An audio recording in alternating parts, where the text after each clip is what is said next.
I don't usually try to do topical videos and stuff, but as of the recording of this about a week ago, the announcement that MF Doom had passed away was made, and it was kind of like one last sting of the year 2020. 2020 just had like one more in there to be like, haha, take that.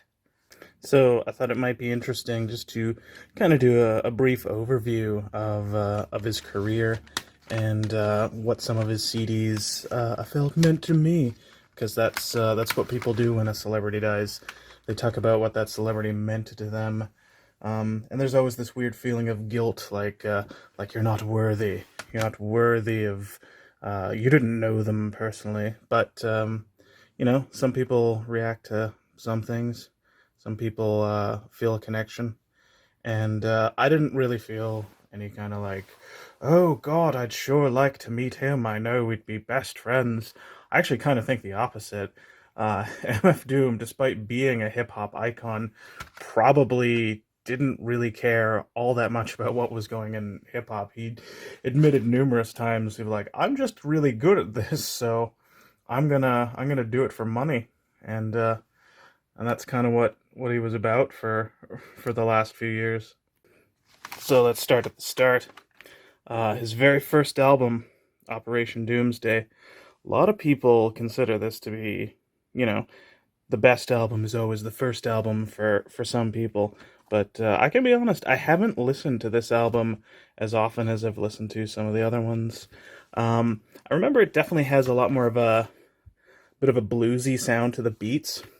But this whole album started with Doom had been in a group with his brother and another dude called KMD, and their first album was pretty successful. They had recorded their second album, and then tragically, his brother had passed away, and the band was dropped from the label. So what he ended up having to do was start a solo career, and this was the first album of his solo career. So his solo career started with the death of his brother. So kind of dark. So after making this album where he had basically been Doctor Doom from Spider-Man, he put out an album where he was one of the Godzilla monsters, essentially. He spelled it King Geedorah. This was a pretty short release. I think the album's only like 39 minutes or something like that. Um, it feels almost like an EP, really, because I think like Doom only raps on maybe like half the songs. A lot of it was more it's more of a production kind of album, kind of like maybe a Dr. Dre kind of thing. Where there's like at least a few songs where he doesn't rap on. And some are all right. Some are I'd almost consider that one a little bit of a mediocre album, but I still have listened to it a few times in my life. This album was maybe one of his absolute best. So this is so his third release. He's already created a third character now, Victor Vaughn, and it's spelled sort of like Vince Vaughn. But and the sort of joke is like Victor Von Doom, in case you're not familiar. So it's still a reference to Spider-Man, but it was a clever thing to kind of call it that. So the idea was that it was sort of his MF Doom persona, but only younger. And I think just as a result of that, there is sort of an energy to this album that you don't hear on quite a lot of the other ones. And I don't know, I really liked that one. He did a follow up, which was one of those very contractual obligation-y follow-ups. It looks really cool, looks sleek, looks like wow, another Vic Vaughn album. It's called Volume 2. It's like it's gonna be good, isn't it? And he really kind of wow, looks just filled with advertising. He unfortunately kind of and it admits that he phoned it in for that one because it was just kind of he did it for money. Oh well. That's how some people operate. And next we finally have the release of this album. Of course, I have it on vinyl. It is a classic. It was delayed 2 years in being released. I think the back of the vinyl is a little different. Yeah, still has the image of him of Madlib up there over the machine, but slightly different. But no, this was like groundbreaking in the realm of experimental hip hop, and he was so much what's his face? Madlib used so much bizarre sampling from all these like old records that he had found, and used all of that to make these beats. I think the CD version actually has the lyrics. Yeah, it has the lyrics to a bunch of songs. And it was just one of those great things. And then Doom is such a funny, clever MC who comes up with like all these like silly words, and like I'm pretty sure he's in one of the top 10 of rappers with the largest vocabulary, because he's definitely used a lot of unconventional stuff throughout the years. But a lot of people would consider that album to be Doom's best album.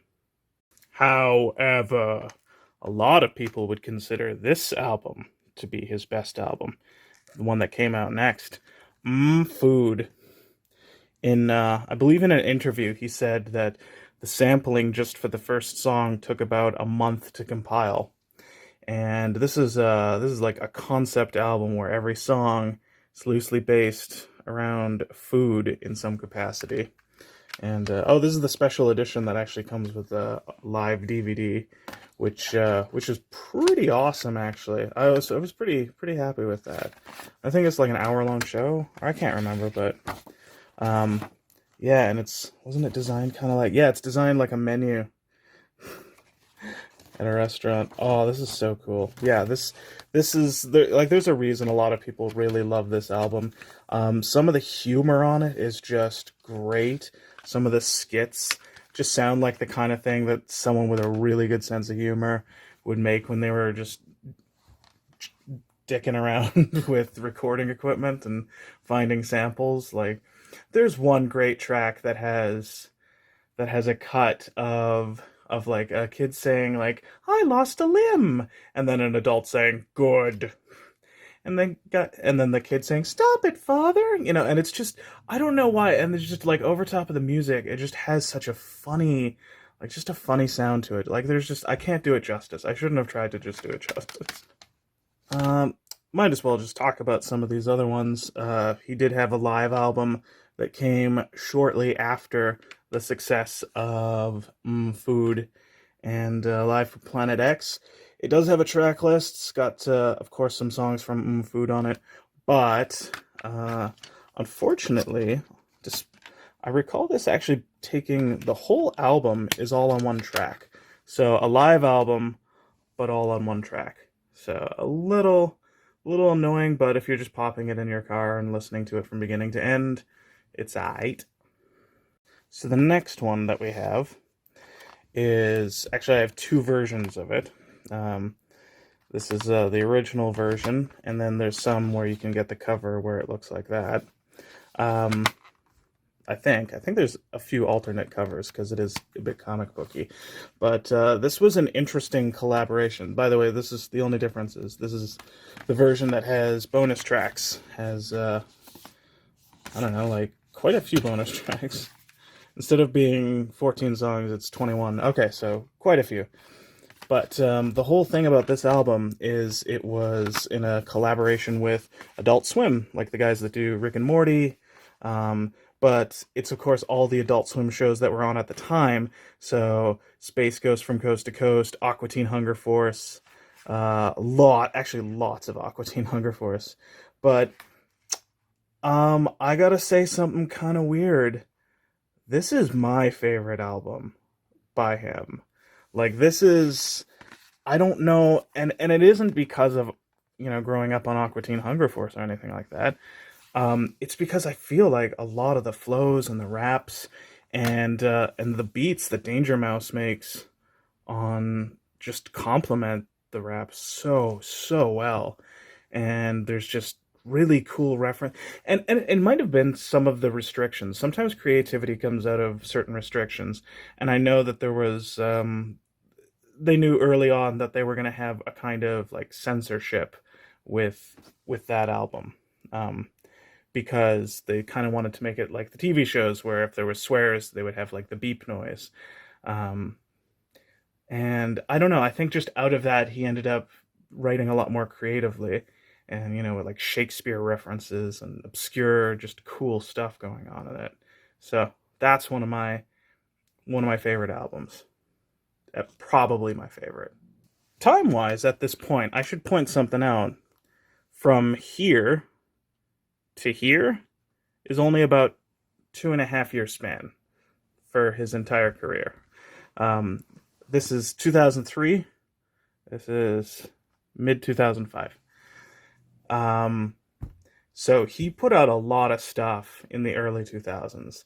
Now, keep in mind, I think Madvillainy was a bunch of it was recorded in 2002, but I believe they did scrap what they had and start fresh, or start mostly fresh.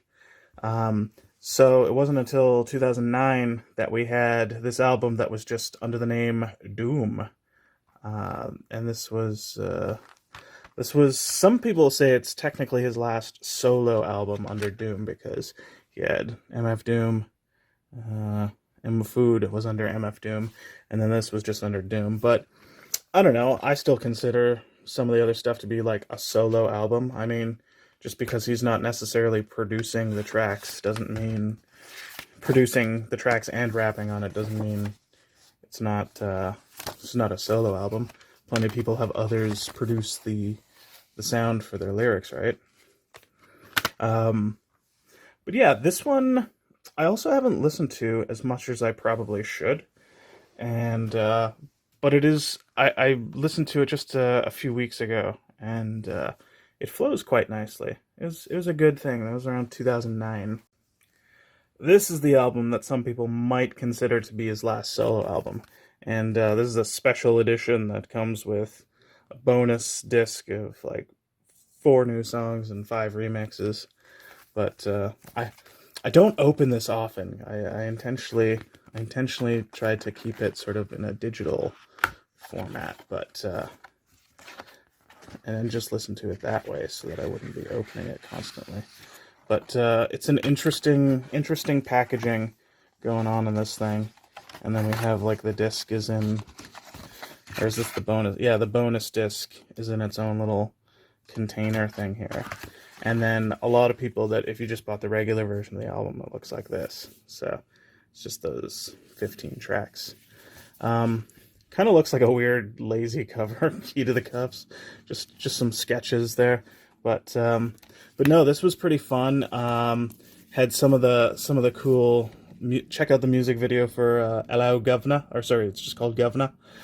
And it was pretty fun. It was I'd say if this is what you would consider his last solo album, it's a pretty good album. It had some pretty good songs on it, and yeah, that's probably what we would consider the last solo album. But I still have 3 more that I consider canon to the MF Doom collection. 2014 brought us NehruvianDOOM, where he had actually done a collaboration with a rather young rapper. I think he was 18 at the time of this recording, maybe 17. Bishop Nehru, or Nehru. And Bishop Nehru has a very, like, I'm not all that familiar with him other than, of course, this album. But this is, like, his first technical album, and it's a collaboration with MF Doom. Someone whose career, of course, had spoken for itself. But, oh yeah, it's only 1 sheet. Little bit of a, it feels like an EP. I think that makes it feel even more like a short, because it is 9 tracks, and I think it's only actually 8 songs. Maybe it's 7 songs. So it's almost like an EP. But, so out of 8 songs, I believe Doom is only raps on 4 of them, and does vocals backing vocals on a 5th one. But he produced the whole album for Bishop Nehru.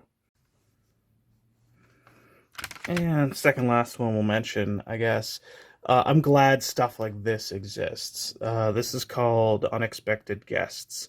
And what it is it's a mix of features, not songs that he's had other people featured on, songs that he himself has been featured on by other artists. And it's great to actually have one of those collaborations that I'm just glad stuff like that exists because often you can't find these, a good 20 or so songs by an artist that you really like that's just been featured on so many other things. And so when you get that opportunity, it's kind of, for the completionist in me, it makes me very happy, even though there's plenty of other little tracks sitting out here. Now we come to the last album in this collection, which was in March of 2018. It was a collaboration between NehruvianDOOM and Czarface. So this is like the fourth album by Czarface, and it features NehruvianDOOM rapping on like pretty much every song. And yeah, it was that was the last really big thing that he did. I know there was like one other song that he had produced for Bishop Nehru in 2020, and in 2019 he did a couple songs with DJ Muggs. I have it right here, from Cypress Hill. So he did two songs like that, but the last sort of big release he had was the one with Czarface. And it's interesting because I'm interested in like what changes with some people here and there and what goes on in people's careers. And that came out, March of 2018. But in December of 2017, when it was probably all recorded anyways, there was the announcement that his son had passed away. And it's very possible that all of his verses for that album were recorded before his son passed away. And so when you really think about it, he might not have actually written much new after that happened.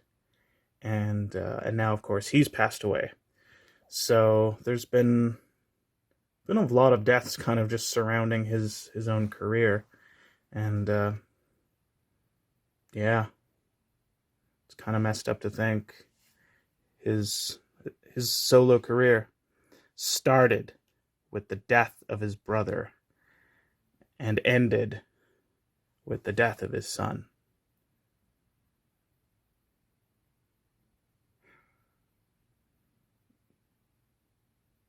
I don't really know what else to say. I'm kind of bummed. Thanks for watching.